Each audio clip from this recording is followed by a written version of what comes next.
Nell'ambito del controllo del territorio effettuato dalle forze dell'ordine, la questura di Agrigento nel fine settimana ha effettuato verifiche, in particolare rivolte allo spaccio di sostanze stupefacenti, ha arrestato un pusher da parte della sezione volante. L'attività è stata effettuata in piena notte intorno alle 2 a casa di un extracomunitario con numerosi precedenti e reati fatti, che dopo un'attenta perquisizione domiciliare è stato rinvenuto dell'hashish, quindi tratto in arresto. La zona in cui si è verificato il caso è stata ad Agrigento, in pieno centro storico.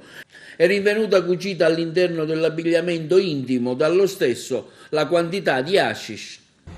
Solo pochi giorni fa abbiamo pubblicizzato un arresto sempre per droga svolto dalla sezione volanti della questura di Agrigento. Evidentemente il messaggio ai venditori di morte, così li chiamo io, gli spacciatori, non è stato chiaro. Quindi l'altro ieri abbiamo svolto un ulteriore arresto per quanto riguarda la detenzione e spaccio di sostanze stupefacenti su Agrigento. Stiamo parlando di una celere operazione di polizia giudiziaria svolta, come dicevo, 48 ore fa alle 2 di notte. Fonte confidenziale ci diceva che a casa di un extracomunitario che già a suo carico ha numerosi precedenti per reati contro il patrimonio e anche di sostanze stupefacenti, deteneva della sostanza stupefacente. Per questa ragione abbiamo svolto una perquisizione domiciliare e all'interno dell'abitazione abbiamo trovato 7 stecchette di hashish.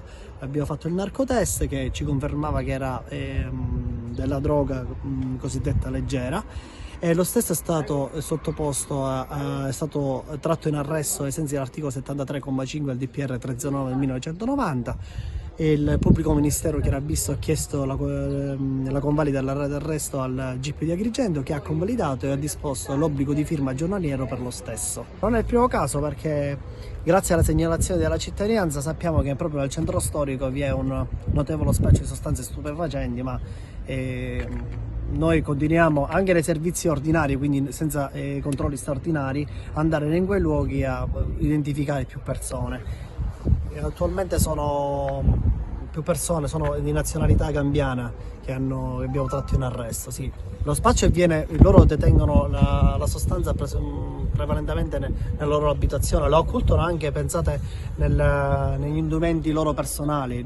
Proprio questo arresto l'abbiamo trovato, la droga, negli elastici delle mutande, immaginatevi.